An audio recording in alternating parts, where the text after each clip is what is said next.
नरेंद्र मोदी जी ने पिछले 12 सालों में विपक्ष को कोसने के अलावा संसद की जो मर्यादा होती है कहीं नहीं रखी। अभी एक वीडियो देखिए बहुत वायरल हो रहा है जिसमें मोदी जी खुद बता रहे थे कि मैं जादूगर हूँ, आई एम मैजिशियन। और जो है मोदी जी को हालांकि कहा भी नहीं राहुल गांधी ने तो कहा, एक मैजिशियन की कहानी सुना रहे थे। राजनाथ सिंह उठ खड़े हुए और कहा कि जो है जादूगर कहना प्रधानमंत्री का अपमान है।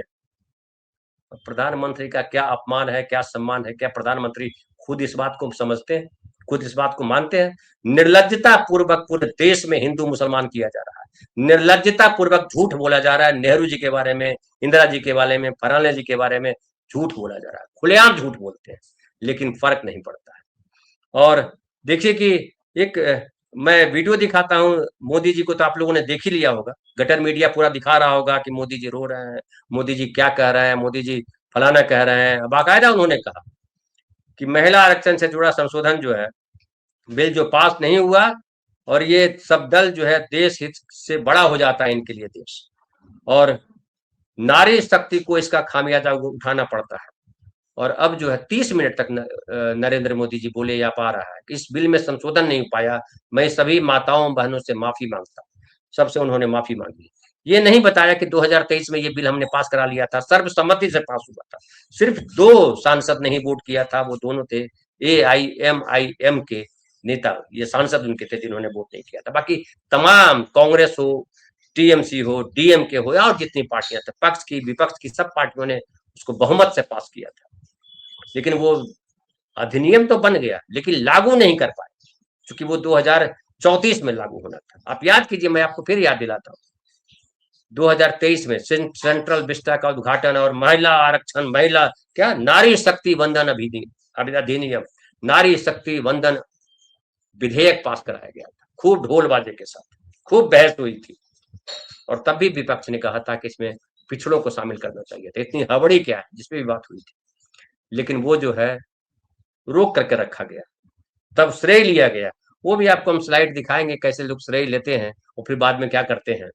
श्रेय लिया गया और उसके बाद जो है उसको लागू नहीं किया गया। क्यों नहीं लागू किया? उसके बाद फिर लाया गया, और लेकिन ये जो बिल लाया गया इस बार, वो बिल तो दिखाने के लिए था। होता है ना कि बाहर दिखाने के लिए कुछ और माल, हम लोग के गांव में हुआ करता था पहले। सुंदर बहन जो होती थी, उस लड़की होती थी घर की, उसको दिखा देते थे, और जो कुरूप लड़की घर में होती थी उससे ब्याह करा देते थे, क्योंकि वो घूंघट में रहता था, लड़का लेके जाता था, फिर हंगामा होता था। वही मोदी जी ने किया, वो जो है महिला आरक्षण का लगा दिया, घूंघट लगा दिया, और उसके पीछे परिसीमन कर दिया, परिसीमन, और कहा कि जनगणना उसी 2011 के आधार पर।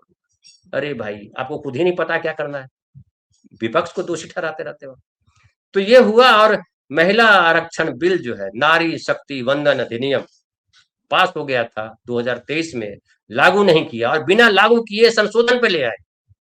और ये हुआ कि अब जो है परिसीमन होगा तुरंत, और तुरंत लागू कर दिया गया 2029 में। क्यों?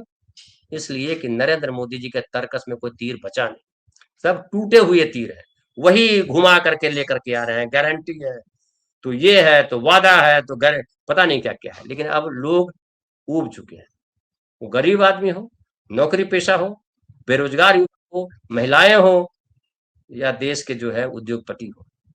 2 ही उद्योगपति के लिए तो देश चल रहा है, अडानी और अंबानी। अगर कोई संसद में बोलता है तो मोदी जी जो है उस पर छापा डलवा देते हैं, क्या क्या होता है। और ये भी देखिए खबर आई कि एशिया के सबसे बड़े व्यापारी अडानी साहब, उसके बाद अंबानी साहब, देश के यही 2 हैं, और इनकी दौलत इतनी है कि जो भारत की जो GDP है उसका 1/3 से ज्यादा हिस्सा इन दोनों के पास है। और अब ये भी खबर आ रही है कि अर्थव्यवस्था के मामले पे हम 5वें या 6ठे नंबर पर आगे, लगातार हम फिसलते जा रहे हैं, लेकिन उस पर चर्चा नहीं।